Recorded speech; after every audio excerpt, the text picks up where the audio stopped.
Put the kids to bed. Dad's home. We are the DWO podcast, representing the Dad World Order. I am the handsome head of household, Mr. Magnificent Mike Martin. With me, as always, my compadres. The Wolf Pack is all here. We got Big Rig, Eric Murphy. What up? And rounding us out, our third, last but not least, he is a world record holding, t-shirt wearing, all round nice guy, wrestling t-shirt guy, Cephas. I'm gonna hit him with a. All right, what up, y'all? All right, what up, yo? It is day number, what is today? 529, sir. 529, G Manatli. Yeah. Well, as Mr. Magnificent just said, we are the DWO podcast. And today we have with us the master of talk himself, Mr. Brenden Kumarasamy. Sir, how the heck are you? Life is a gift, guys. Great to be on the show. Absolutely. And rock it out with you guys. Appreciate you coming on, man. So, all right, as the first question, obviously we just got out of the way. It's the most important question is how the heck are you? So glad you're doing well. Second, most important question, what do you keep your thermostat set at? My thermostat, huh? I think we're Canadian, so it's going to be in Celsius, so that's probably going to be the conversion. Get out your conversion calculators. And my metric roller. Honey, get my metric roller. I think the Fahrenheit is 57? 58? Oh, my Lord. I have to go That's like upstairs an ice cube. Do you have a money tree growing in your backyard, sir? Just Goodness a couple. gracious. Really Gee, Manatli. Well, Well, hey, more power to you, man. You're living in Canada, you're just used to the cold, just keep it cold all year round. Honestly, but guys, I think the number's right. Now I have a curiosity, kind of like pro wrestling. Now I got to run upstairs and see what the thermostat. so that's like 57 Canadian. That's like, I'm sure that's like 71 or 72 Yeah, if you like convert it American. to USD, it's probably. Like... Yeah. Yeah, the transfer rate, it's something. So speaking of Canada, man, I gotta ask, who is your favorite Canadian pro wrestler? Who was your guy when you were watching wrestling growing up? Canadian wrestling's definitely Edge. That is a great answer. Edge was definitely. Fantastic. He was so good at playing the villain in the early days of his career. Just really, really strong.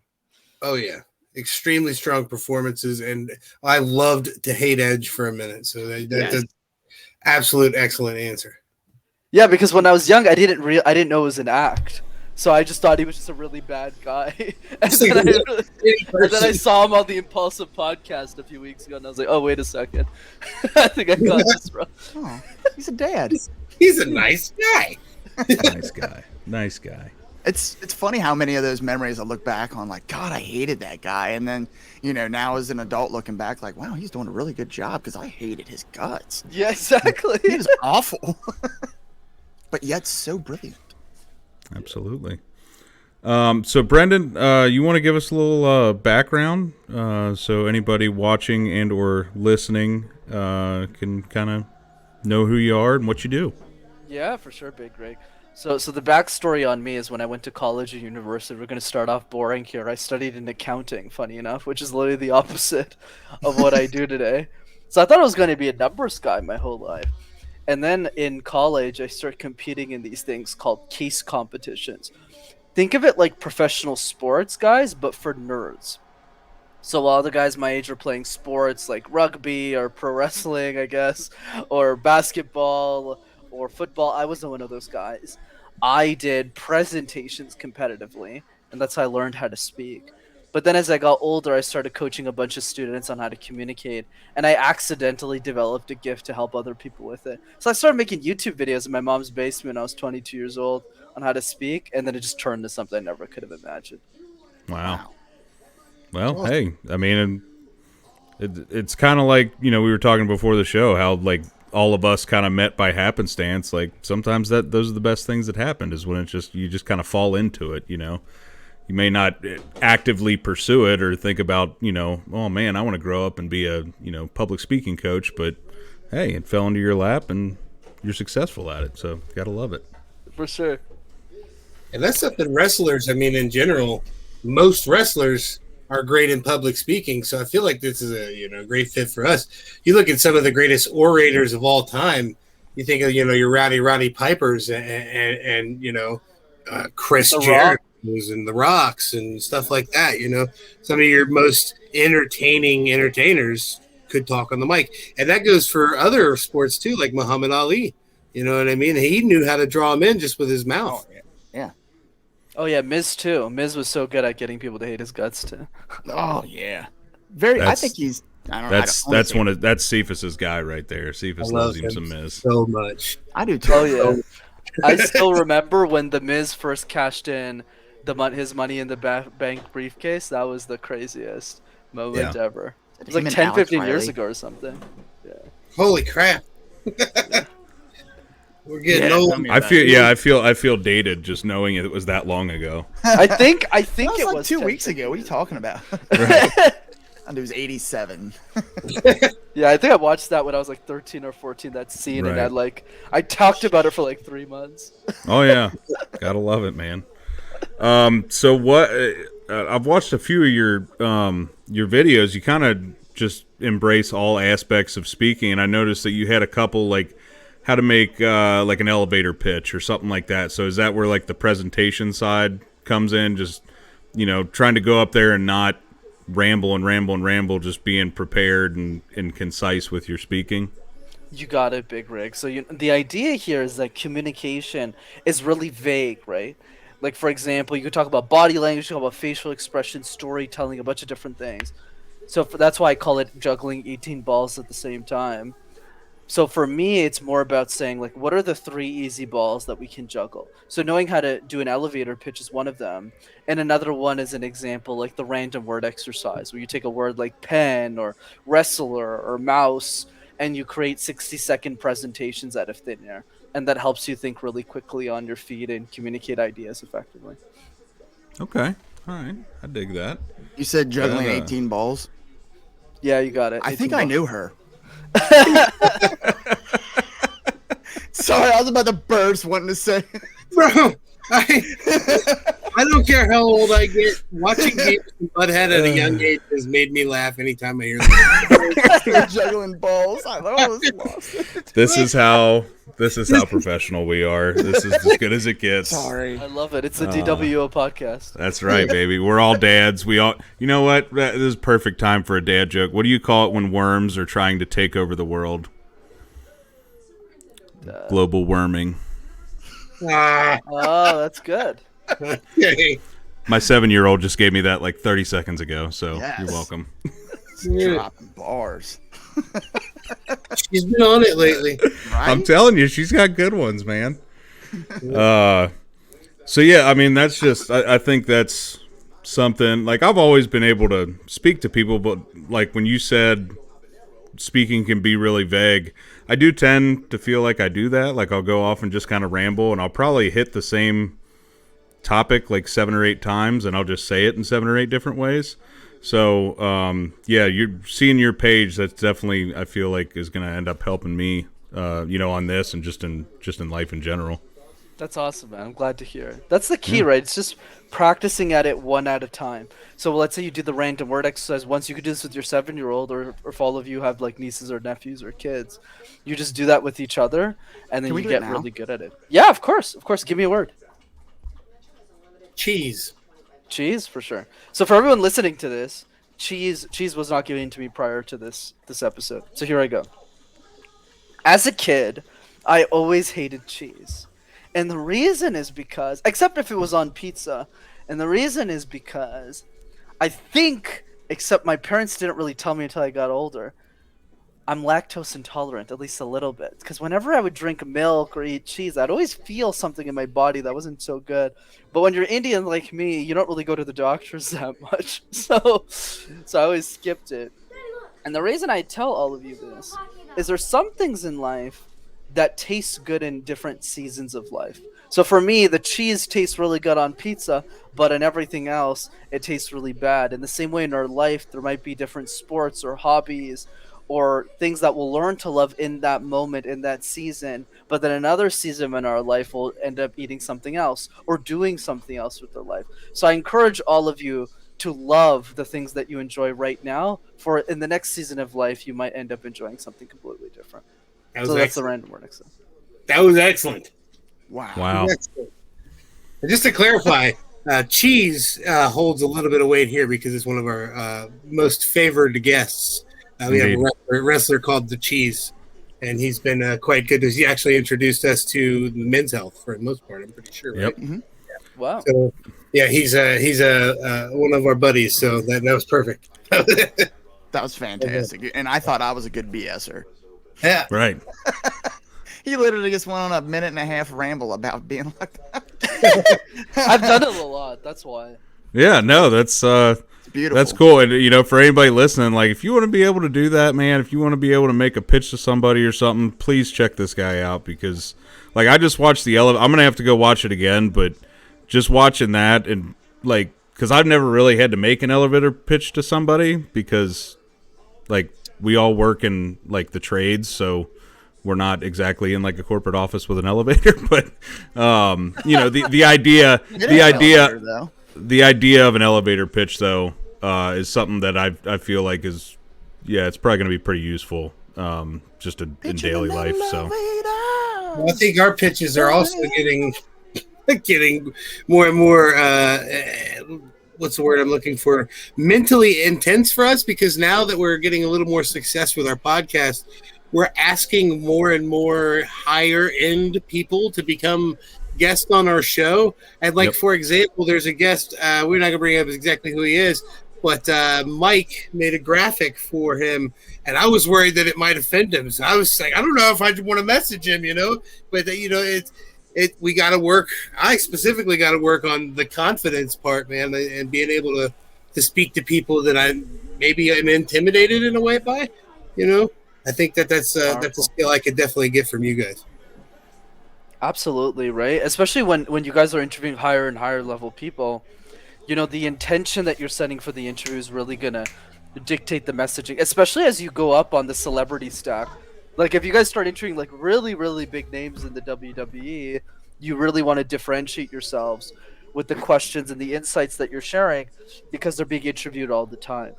So when you ask them a different type of question or a perspective, they really remember you, and then you get all the opportunities. that's usually why we like to ask people like, which we'll ask you as well, like what's your favorite breakfast dish? Like we're not going to ask you, hey, what was your favorite match? Hey, what was your favorite because you know what? I've watched a lot of those interviews because I watch a lot of different wrestling podcasts and they all ask the same questions.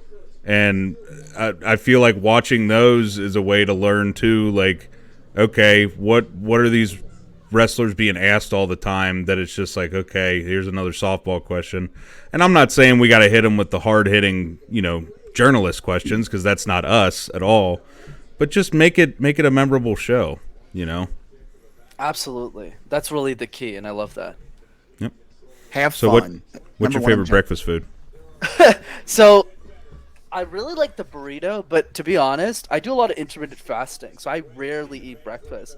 I only eat breakfast maybe 5% of the time, but I mostly eat it like if it's really tasty, like if it's like pancakes or something.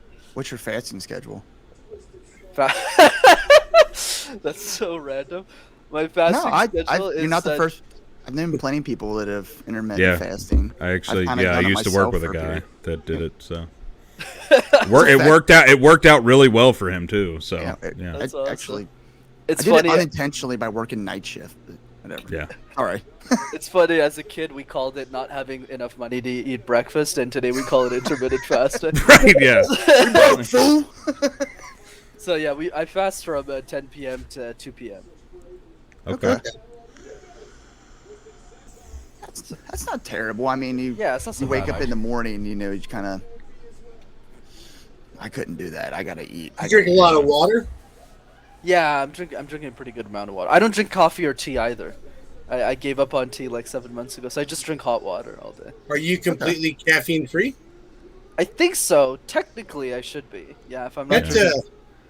That hot water comment, man. I listened to a podcast with Mike Tyson, and ever since then, I prefer my water room temperature or warm. And it not only does it make your fat more soluble, and it'll break up in the warm water, and it'll help dissipate fats out of your body, and it helps you digest better. It's just overall better for your body to drink room temperature or warm water. I did not know that. I'll take that as a plus. Mike Tyson swears by it, and he looks like he's $1 million. So trust me, I saw bad decisions.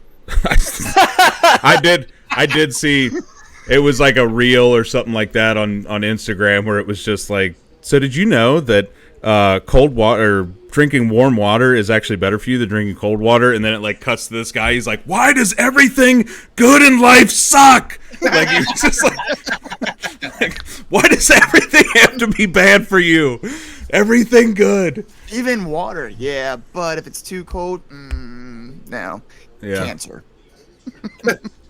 It is, though. Like, you just think, like, oh, this is good for me. And it's like, actually, you should be drinking that, you know, close to boiling hot. Why? Why can't I just have cold water and it be good for me? But it honestly makes sense, though, when you say that, Cephas, because, like, what do you use to get, you know, grease and shit off your dishes? Hot water. What does cold water do? Solidifies it. Makes it harder to get off. You think about it that way, and it makes a lot of sense. And like Mike Tyson, he eats a lot of meat and vegetables. He's basically keto. You know what I mean? And he says he keeps himself clean with warm water. You know, and that makes a lot of sense. It really does. At least he's not eating Evander Holyfield's children. That's true.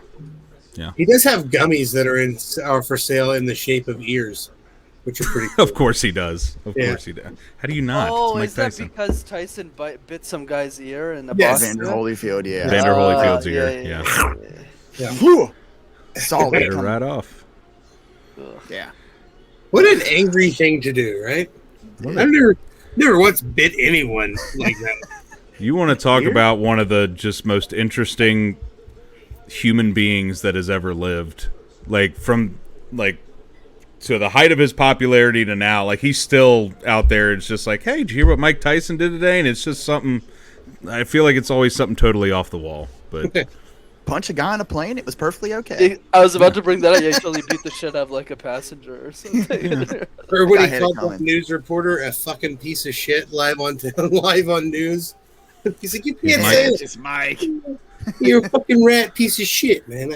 I mean, at least he's not as bad as, like, OJ that just gets on Twitter every day and it's just like, so, what's going on, Twitterverse? I'm talking about, like, he'll just find, like, murder cases to talk about, and it's just like, dude, can you not?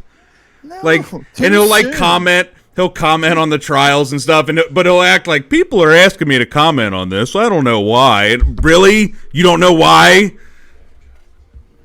Crazy. It's ridiculous. You know, Ridiculous. speaking of killers or people of that sort, may or may not be, is Tyson. There was one story about it, I don't know if you guys heard, where he was at a gym and he shook hands with this really shy guy, and he wanted to take a picture with him, and it turns out that guy killed like 8 different people, and then the FBI like surrounded him the day after, and they thought they were like buddies or something.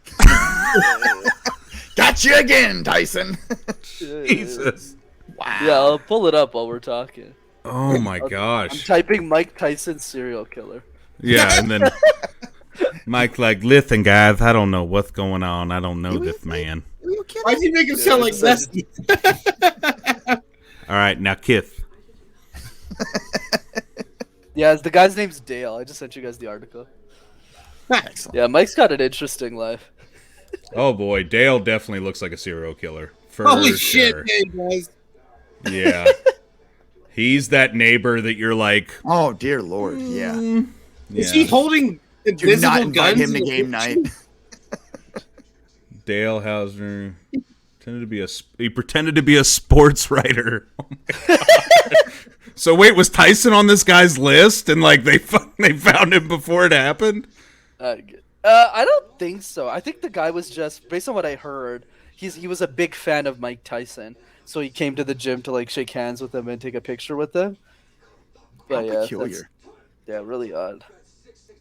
Hold on, this quote right here. He said, "I'm sorry."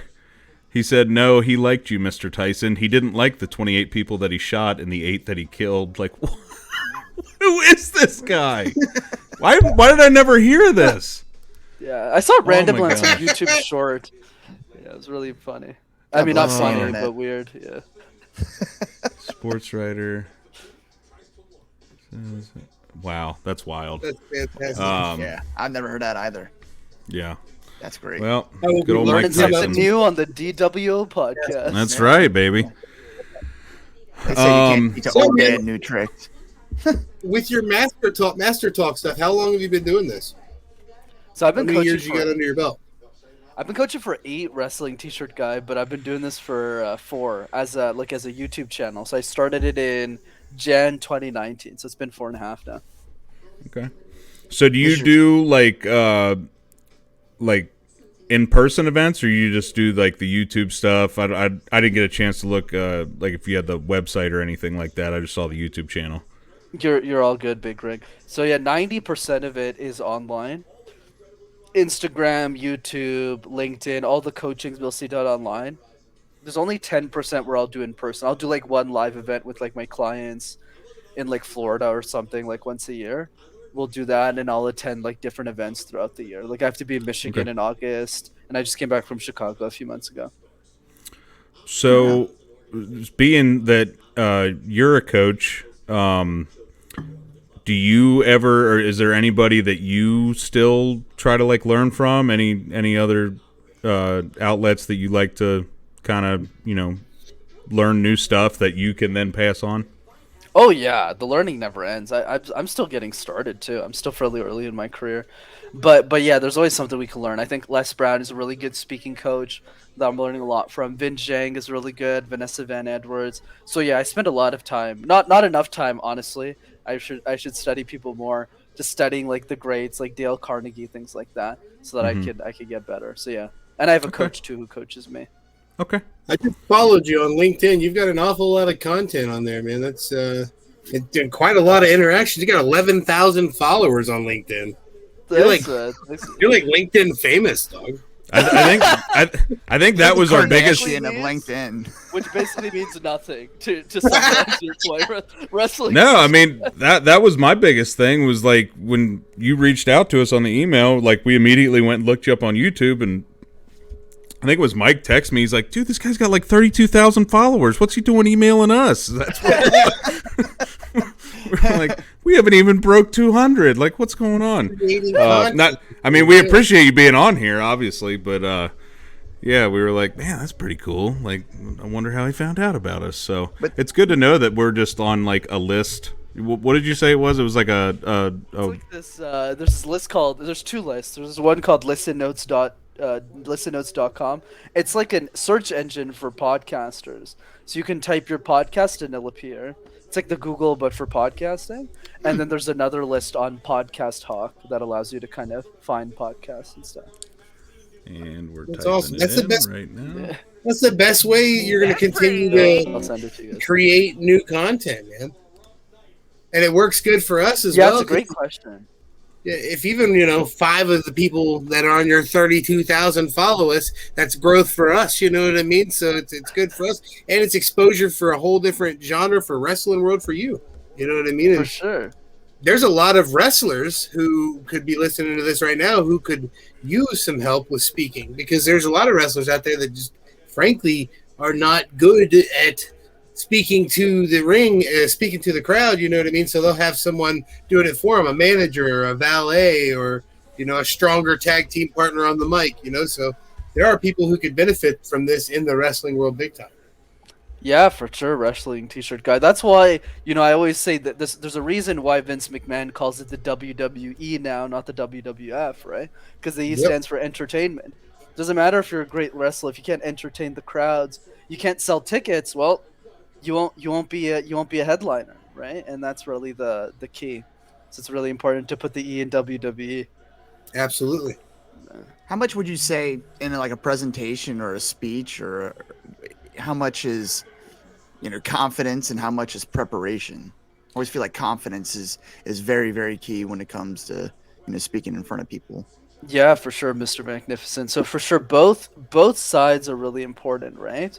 So the delivery is important and the confidence, but the key is to get good at them one at a time. So, and I always like to start with confidence. So for me, it's always about doing the harder things. So let's say you're a wrestler trying to get into different leagues.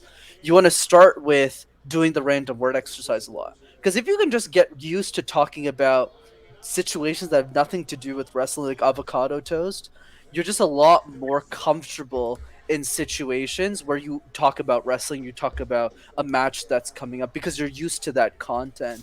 And then over time, you get better at the prep. I'm sure all of the best orators in the WWE take a long time to prepare their speeches, and they also think about how will the audience react to their message. It's funny you mentioned that, man, because one of the greatest orators in WWE history was the American Dream, Dusty Rhodes. And for his later years before he passed away, he would do what they called promo class, and he would bring all the new wrestlers in, and he would give them something like avocado toast. And he would be like, all right, tell me why I should love avocado toast. And that's what they would do. They would literally you would take your big, super strong guy and make him be like, okay, tell me why you love flowers. You know what I mean? And he would try to put these people in uncomfortable situations. And I feel like that's the best way you get good. You really test yourself. Absolutely. That's really the name of the game, T-shirt guy, which is how you present really matters. When you do those things, uncertainty, and you do it a lot, right? Not just when Dusty Rhodes gives us the exercise, but also like in general, like as an exercise. In the same way, like we practice the wrestling routines and to make sure the match goes well, you also have to bring that regiment in your communication if you want to stand out. Yeah, I imagine that's I guess the word would be like it's almost a perishable skill. Like if you're not practicing it enough, I mean, it's like if you sit there all day and don't talk to anybody, and then you talk to somebody at 4:00 in the afternoon, you're probably gonna have be a bit verklempt and have a little something in your throat. So if you're not practicing over and over and over again, that skill is not gonna be as sharp as it should be. Sorry, I did not. Wow, dude. Wow. Price is wrong, big man. An astute point here. Sorry, I was Just gonna go ahead and mute my. Oh, that's great. Oh, I'm sorry. I was like, where did that come from? It was an Get errand. your fingers off your soundboard for fuck's sake. They're playing with your name. This is Soundboard Wars. It really is. See, he's the only one that has one though, so Yeah, we're that's at the his problem. mercy For now. for now. Yeah. So how do you go ahead. practice? Do you like record yourself? Do you go in front of a mirror? Right. What's- So Go ahead. yeah. Sorry. No, you're all good, Mr. Magnificent. So part of practice for me is showing up on podcasts like this, right? Because I'm practicing communication, doing workshops. So a lot of it's built in for me. So I don't spend a lot of time recording myself and reviewing that.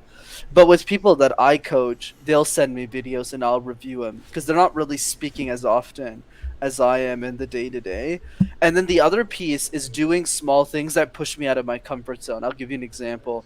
This year, I created a new strategy called the birthday video message, where I have a list of all my clients, all my best friends, all my partners, all my family members, and it shows me on a Google Calendar whose birthday it is. So when it's their birthday, I take my phone out, I put my stupid $12 hat that I bought from Amazon, that's a birthday hat, and I open my camera and I go, guess whose birthday it is today? It's yours. I hope you have a fantastic day. And I just do that almost every day. So that's another way that I practice. I'll be expecting that come April, Yes. sir. I was just about to say the same thing. Be looking Just forward to mine. December 15th. That I'm got to so be new new these in dates. Mr. Magnificent's case. That's great. That's a good. I like committing to things like that too. Like You know, like, don't get me wrong, I'm a busy guy, and I only had originally committed to do 1 day a week with these guys. But when they asked me to go full time, I need to have something to commit to. You know what I mean? I feel like it's good to have, stuff that you are tied to in a way. Like it gives you a reason for the train to keep going, even on the days when you don't feel like it. Absolutely. Yeah, you don't have anything that you're committed to, do you? No, not at all. Not at all. As I was saying, you talk about repetition, man. Watching this guy, if you've never watched any of his videos, we've been there. You know, we watch him every day, obviously, social media, but we've been there for quite a few. He's recorded, and just watching him record it, and it's just, I always say, man, it's just butter. It's so smooth. It's like he's done it 1,000 times.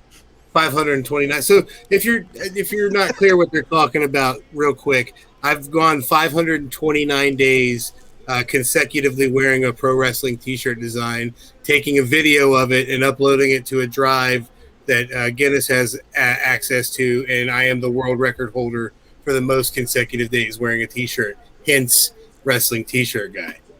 So yeah, so I'm all about nonsense world records. So, but like he says, every single day I say the same exact thing, just slightly different. And I think that's a lot of where I get my public speaking from. And people always tell me that I could sell an ice cube to an Eskimo, and I kind of get it. You know what I mean? Because I can talk. I've always had that ability. I mean, this guy was on the Dusty Rhodes A&E documentary, too. They had him talking for a solid, good 20, 30 seconds on there? Yeah, and there's only an hour in that documentary, you know, and I got a whole 30 seconds. That's right, amazing. Buddy. Right? Like, I know him! You guys are pretty famous. I love it. Why are you guys looking at me like he's the famous guy? This guy with this. Oh, trust me, we have latched onto him, and we're not letting him go. No, sir. Rubbing elbows are super strong. Trust me, we get it all the time. We'll be like, "Oh, dude, we're going to this wrestling event, and this so and so is going to be there," and he'll be like, "Yeah, so like I hung out with him back in 2010 or something." You know, like, I'm just like, "Okay, we get it. You know a lot of people." But in reality, we love that he has those connections because we get to vicariously be like, we know the guy that has those connections.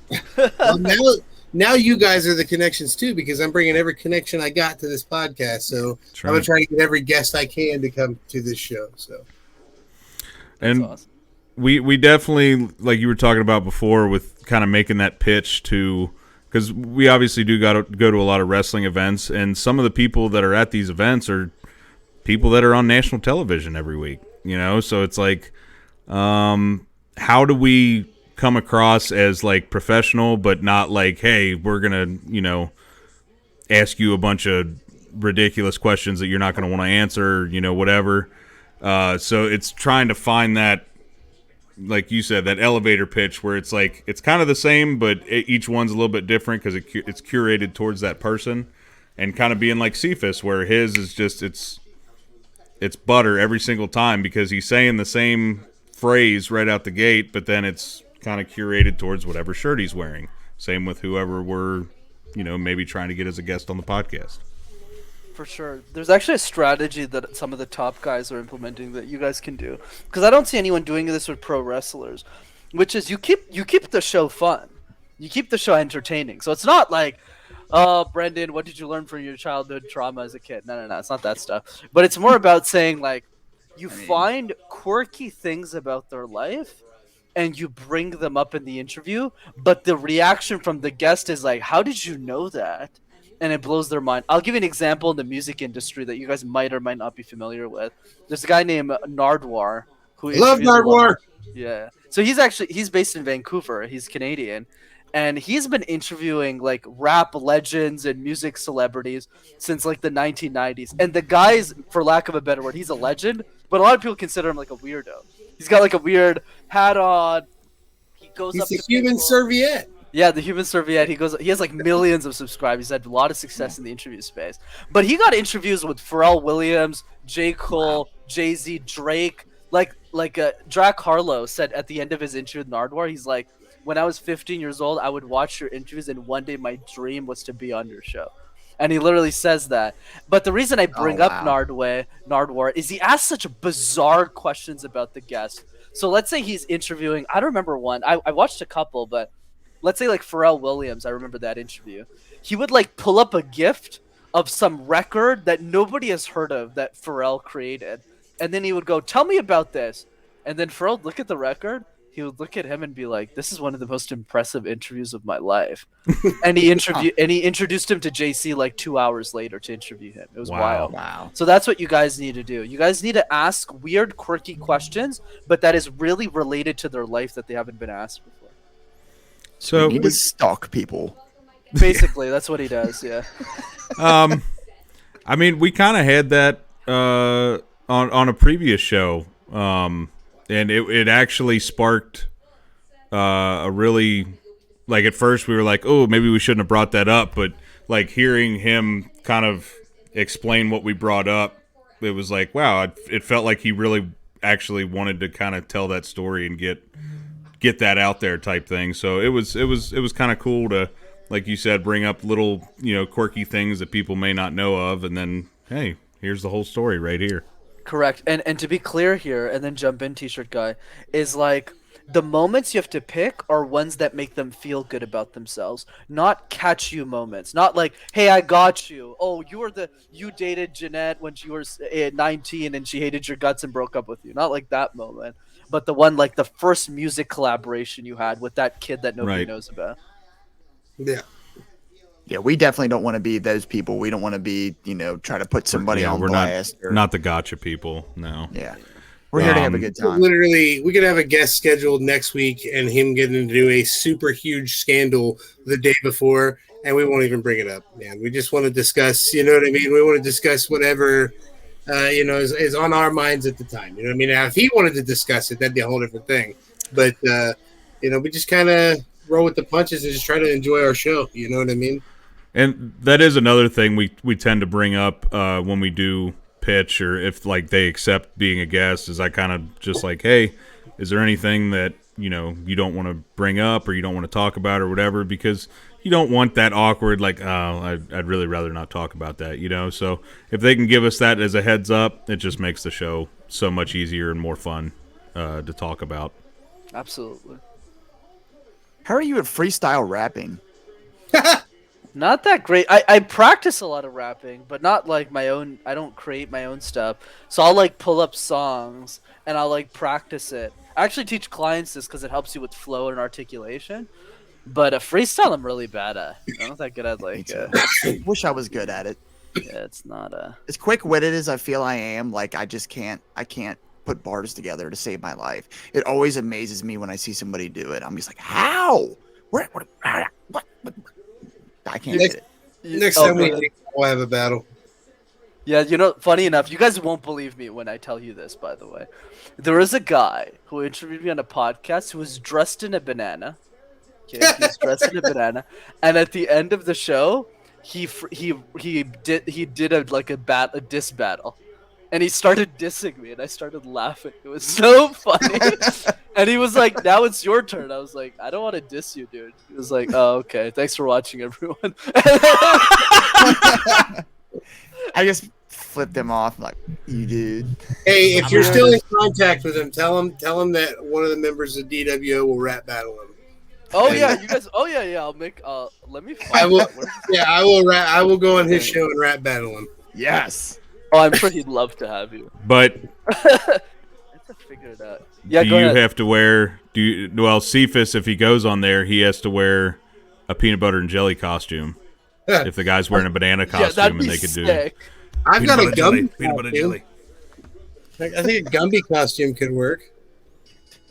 Oh yes. Oh no! Banana you stopped mode. The podcast November 2022. Never mind. No. Yeah, you guys can listen to the episode I was on.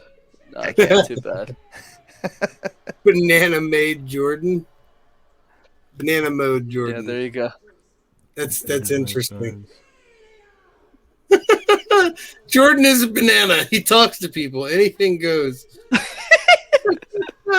Yeah, it was one of the weirder shows I've ever been on. It was something else. Dude, I mean, that's got it. Doesn't seem so weird. Yeah, like that's. I feel like those are the best shows, though.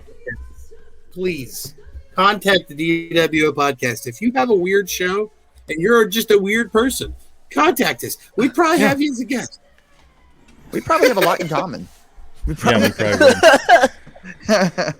would. Yeah, I always feel like those shows are like you can have your niche podcasts and shows, whatever you want to call them. But I feel like some of the most successful, just like podcasts or radio shows, whatever you want to call them, are just shows about nothing. And same with like TV shows. Like, Seinfeld was one of the most successful sitcoms ever, and it was just a show about nothing, about daily life. And it was kind of there wasn't a point necessarily. It was just, hey, this is daily life. And like I feel like, yeah, we do talk about pro wrestling a lot, but we try to keep it to where we're not just like, hey, let's review every single match that happened on Dynamite or SmackDown or whatever. We just kind of we'll talk about whatever, and our shows will go off on a tangent. So I think that is a good thing that we have going. Absolutely. Yeah, I mean, this thing started organically, and it just we've just had fun doing it. So it's, we don't want to try to take ourselves too seriously and get away from, the core of everything. It wasn't that, hey, we're going to do this and try to be famous or try to make a bunch of money and stuff like that, because those are pipe dreams for teenagers, But, my dream is with this podcast. One day, maybe we talk to like a Mick Foley, or be amazing, or just someone on that level, somebody that I have tremendous respect for. You know what I mean? Not only do you got the Mick tattoo, I've got 100 Mick autographs. Mick is, I think Mick might be our like dream guest. You know what I mean? Don't get me wrong, I talked to Stone Cold too, but I feel like Mick's just one of those guys that, God, he's got every story, and he's already a fantastic talker. I mean, he's wrote his own book. He's done his one-man show. Like, yeah, he's amazing. Wrote like 5 children's books. Yeah. Oh, interesting. Yep. Which I don't think of. That's how bad. That's how who bad. Would you consider one of the best public speakers of all time? Of all time? Since we're on a professional wrestling podcast, I'll give you my wrestling list and all-time list. Touche. I would say all-time. It's tough, right? Because it's so subjective. But if I had to pick, I like Tony Robbins a lot. I think Tony's one of the best motivational speakers ever. The guy's notorious for having ridiculous stamina. He speaks for 12 hours straight without a bathroom break. It's wild. And I've seen it. I've seen it in person. Like, I went to go see him speak once. He doesn't do it as much anymore because he's getting older now. He's like 64, 65. But in his prime, yeah, it was pretty wild. So that's one guy. I like Gary Vaynerchuk a lot. I love Gary V. Yeah, Gary's the guy who inspired me a lot to start posting content on social media. Because I was a pretty insecure kid when I started making social media content. So yeah, he is a big one. Alex Hormozy is relatively new as an influencer, so not a lot of people know him yet. But he's really good in the business world. Wrestlers, I'm a big fan of The Rock. I just love the way that he pulls in an audience, and you hear his theme song, you just know it's him, right? That's the magic. I like Stone Cold as well. His communication style is really like in your face, like F you, I'm gonna crush everybody, and then he kind of stuns everybody. So I just like his it fits wrestling really well. And then if I had to pick a third one, it would probably be between Jericho and The Miz. I wouldn't know who to pick, though. They're both really good. I would probably give a slightly edge to Jericho, just because I think he's a little bit more versatile. But yeah, those are probably my top 3. Like, I have been known to say that Jericho could eat a live puppy on a wrestling show, and I would probably say the puppy deserved it. So. Oh. Cephas likes heels like way too much. Jericho. I don't think he likes Jericho. I'll tell you. So since you don't really watch modern, I mean, have you ever heard Paul Heyman talk? Like the manager Paul Heyman. Is it the bald dude? Yeah. Founder of ECW. Like used to manage Undertaker and Kane and stuff. Yeah, way back in the day. Yeah. No, not Paul Bearer. Oh, that's who I was talking Paul Heyman, the guy that was with Brock Lesnar forever. I know Brock Lesnar is, but I don't know Paul is.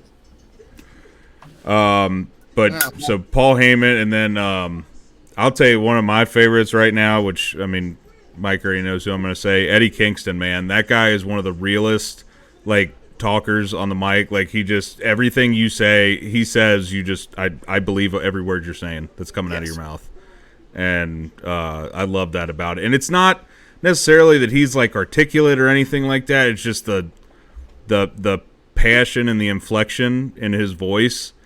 And it's you know you get a lot of wrestlers that'll cut a promo and it's the same inflection, it's the same kind of substance to it, and his are just completely off the cuff, and not that they're like like shock value or anything like that. They're just real, and I love that about him. So I definitely want to make a second though to make sure that we mention someone new who I think is absolutely an excellent orator, and when he breaks out on his own, I feel like he's going to have one of the greatest careers of all time. Montez Ford. I think Montez Ford has a way on the mic that I've not seen in a while, and I feel like if they gave him the right push, he could have rock level tendencies of controlling the mic the way that he does, because he's just captivating. I mean, his cadence and everything, man, it's so good. His promo style and everything, it doesn't allow for the infamous, what chant or anything like that. He's so good at just weaving all that in there. He's awesome. But I agree with Mike. He definitely, I want to see heel Montez Ford so bad. What? What? What? Word. What? Word. So I actually, hang on, I gotta send that to you. Talk amongst yourselves. I gotta find this from I was just talking about. Yeah, Eric mentioned like trying to pitch, people to be on the show and stuff. That's something I'm very terrible about. Whenever I get put in the moment for some reason, like, any place else, I'll talk to anybody. But as soon as I feel like, somebody's a celebrity or important, for some reason I get nervous, I guess. I mean, is there any kind of advice you can give to kind of, work past that? Yeah, for sure, Mr. Magnificent. There's two approaches. The first one is, remember, it's a numbers game. So a lot of this pitching doesn't even need to be in person. You guys would be surprised how many B and A-list celebrities would say yes to an interview, even if the interview isn't massive, if you ask nicely. You'd be really surprised. Right? It's just an email at the right place at the right time that's customized to them. So when I'm coaching a client on this, it's really simple. I just force them to make a list of 200 dream dream guests that they wish they'd want to have on the show, and then I force that person to email all 200.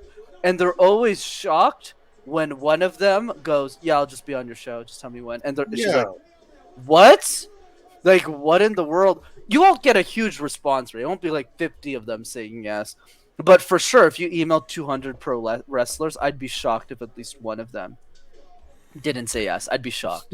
Boys, we accept this challenge, right? Yeah, absolutely. And you guys are three people, so you can do 100 each. So it's even easier. Here's the only roadblock in that is that if they are with any of the like AEW or WWEs of the world, they have to get it approved. Like by their, like you have to go through their PR for them to even like talk to you type thing. So, it's hit and miss. I mean, we can email John Snyder 200 times, and hopefully, I'll give you guys a trick that I doubt nobody's doing in the industry. So the secret, guys, and if you implement this, it's gold. Is not to interview the wrestler first; it's to interview the PR person. So the pitch is not, "Hey, could I get Edge on the show?" The pitch is, "Hey, Leslie, we'd love for you to talk more about your career in public relations within the WWE. We'd love to have you on the show." That's the pitch. And then when Leslie's on, then, because, like, think about it. The relationship I have with you guys changes before I'm on the show to now I'm on the show. So now that we spent 50 minutes, if I had a pro wrestler in my network, boom, I'd call them up right now. I have some high level people, but not pro. But if I did, I'd call them up right now and say, "Hey, like even if there's two listeners, I'd say, 'Oh, these guys are great. Like you should spend an hour talking to them.'" So when you interview Leslie, like she's an awesome guest, I'm just using that as a name.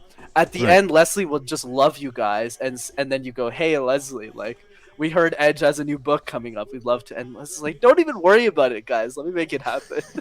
Stop it. That is so we've kind of done that, not with the intention of like getting other people, but like we've just wanted to branch out and like we don't just want to interview wrestlers. I mean, like we have you on here. We've had ringside videographers. We've had Men's health just producers. all different kind of people throughout the industry, not just the wrestling talent themselves, because you know what, all those people that are behind the scenes, like they have some really cool stories too, and it's opened up some really cool avenues for us.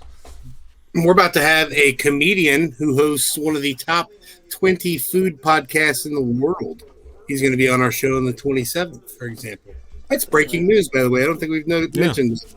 Yeah, on June 27th, we will have Mark Borison from the Jungle Gyms podcast, which is probably one of our most elite guests when you talk about the amount of work that man's done. So Besides Brenden, of course. Oh, you guys are too. Current company excluded. Right. That's why they call you Mr. Magnificent. That's right. Hey, there we go. Seasoning. Now you've learned the story of the T-shirt guy and Mr. Magnificent. Wait till you figure out why he's called Big Rig. Hey, Honestly, here- I don't think I'm ready for that answer. Oh, that's great. Sure, his other nickname. what's up, Dave? How the heck are you? Eh, That's Don't our worry, buddy. our buddy in the podcasting wrestling community, Dave over at the Pro Wrestling Podcast. He's really awesome, actually. He's the only person that CM Punk ever seems to respond to on social media, so it's pretty cool. CM Punk confidant, man. Wow, that's amazing. Yeah, it's pretty good. It's because like he's like notorious for like not really wanting to talk to the press or anything like that, but like Dave, what he does is he'll just post wrestling news all day long, and like on Instagram, he is like the only page that CM Punk will like comment on the posts, and it's just like everybody's like, dude, do you like know him personally? He's like, no, he just comments on my stuff, and he's also like the biggest CM Punk fan on earth, which makes it even cooler. So That's so cool. That's awesome. love you, Dave. Hopefully we see you at Revolver. That would I be would cool. imagine you will. No, dude, he's gonna be at Collision. You kidding me? At the No, United he's- Center. Yeah. Okay, touche. Yeah. Yeah. Touche. What's Collision? Is that a wrestling event? It's a new show that's coming out for AEW. And CM Punk is there. Yeah. Ah, cool.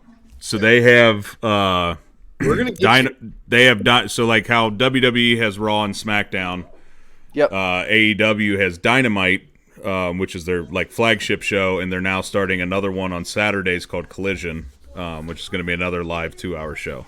Oh. So pretty Is cool. that two separate companies? Yes. AEW and WWE, yes. A lot of people make the comparison of AEW is basically what WCW was back in the 90s. Ah, yes, I know WCW. Gotcha. So It's geared a Um, little more towards like I don't want to say an older audience, but like a more mature audience. There's much more. It's a little ECW kind of action mixed in there. It's some sparse language. Some blood. It's spicier. It's spicier. it's Good- definitely good not call. as PG as WWE is. So Yeah. It feels more like the Attitude Era, the good old, Stone Cold Rock DX days. It feels a lot more of that feel to it. So it's kind of drug us back into it. We were, I know Eric and myself were both kind of lax fans there. And, sorry, Dave goes, it's easy on the eyes. It is. You're right, Dave. Because that's one of my criticisms of WWE. All the camera cuts, man. It hurts my head. But no, sorry, I'm fumbling all over everything. So AEW and WWE, I think, are both good in their own ways. Like AEW is really good at putting on really good in-ring matches, whereas WWE might be a little bit better at like storytelling and stuff like that. So it's kind of A way I like to equate it is it's Friday night football at a high school is AEW, and then NFL is your WWE. They're both entertaining in their own ways. They both have their own merits. You know what I mean? You're more likely to meet someone at the football at the high school than you are at the NFL game. It's kind of the same thing all the way around. You know what I mean? We went to AEW show not too long ago. We ran into Vicky Guerrero. We ran into Interesting. yeah, it's just neat. You know what I mean? We went to a meet and greet upstairs to go meet Wardlow and FTR. And then all of a sudden, the Guns and Big Bill come through. And it was just, they just randomly show up at this meet and greet that we're at. And it was just, pretty cool. It was cool. That stuff don't happen with WWE. Yeah. We sit there and watch the show, and it's like, oh, met them. Met them. They cut a promo for us. Met them. It's like, wow, this is incredible. And we haven't even been doing this a year. And it's like, and it kind of on the cuff of what you said is like about asking people. It's amazing how many yeses we've got. And I used to be a salesman years back before I got learned my trade. And that was one thing they told us, was just ask everybody. I sold cell phones. And so it was asking everybody. If you ask 10 people, out of those 10 people, 9 might tell you no. But if that one person tells you yes, then it's all worth it. And it's much the same. Game, exactly. 300. I'm going to use my ability that I know Rebby Hardy's personal email. I'm going to ask her now that we've talked today. I'm going to send that out there. I'm going to try to put that out there in the world. She's not under contract to nobody. You know what I mean? Dude, that'd be awesome. I would love it. I'm going to write this email to John Schneider. Do it. You have inspired me, sir. I got a real tip, Brenden. I really feel like in our group chat, our private group chat that the dads have here, we're going to I'm going to make these guys I think we at least need to do 50 apiece. That way we can do out 150 emails, and we'll make the emails, specific to them. And we'll try to do some crazy out of the park guests and then some lower end guests, you know what I mean? And try to see what we can do and see if we can't, bear some fruits. And we'll have to have you on at the end of all of that once we see how many fruits we have got from the seeds we're planting. So amazing! I can't wait to hear it. I'm glad it was helpful, guys. Absolutely. No, it's just cool when you hear that. You make it sound like it's so simple, but it's not something that I would have thought of. Unless I, just now heard it from you. So we really appreciate all the advice and the coaching and learning about your trade that you ply, because it sounds like you do it pretty darn well. We've learned. I know I've learned a ton tonight. So same. We very much appreciate you coming on here. Is there anything that you would like to plug before we wrap up? For sure, guys. Well, first of all, thanks so much for having me. This is a treat, and I can't wait to hear what the results are. It'd be sick if you guys would text me 2 weeks ago, Brenden, John Cena is going to be on the podcast. I'm like, what? It worked. If that happens, I owe you a dinner, bud. I'll take it gladly. And look, we'll put him on the list. You never know. So big thanks for having me, guys. And 2 ways to keep in touch. The first one's the YouTube channel. Just type Master Talk and you'll have access to hundreds of free videos. And the second was we do a free communication workshop for the community over Zoom. It's a 90-minute call. I facilitate it myself. So if you want to jump on that, go to rockstarcommunicator.com. Awesome. Okay. Well, thank you so much again for coming on. We really appreciated having you on here. We learned a lot. Hopefully anybody listening or watching at home has learned a lot as well, or anybody that's going to watch this after it or replays it or whatever you want to call it. But we have been the DWO Podcast. I've been Big Rig. He has been Mr. Magnificent Mike Martin. He's been Wrestling T-Shirt Guy Cephas, and he has been the Master of Talk, Brenden Kumarasamy. God damn it! Damn it! Oh, I messed. Almost there. I was so close. You almost ended perfect. Oh. Not a great way to wrap up on the Master Talk episode, but Brenden, thank you so much for coming on. Yeah, there you go. That's appropriate now. That's appropriate. Yeah. You can find us on all our socials at DWO_podcast. We are on Pro Wrestling Tees and T Public. Give us some support. Buy a shirt. Buy a Tech T Public. You can put our logo on pretty much anything you want. You can buy a throw pillow for crap's sake. It's pretty cool. It's pretty neat. Well, I think that's going to be all from us. Until next time, Top Dads out.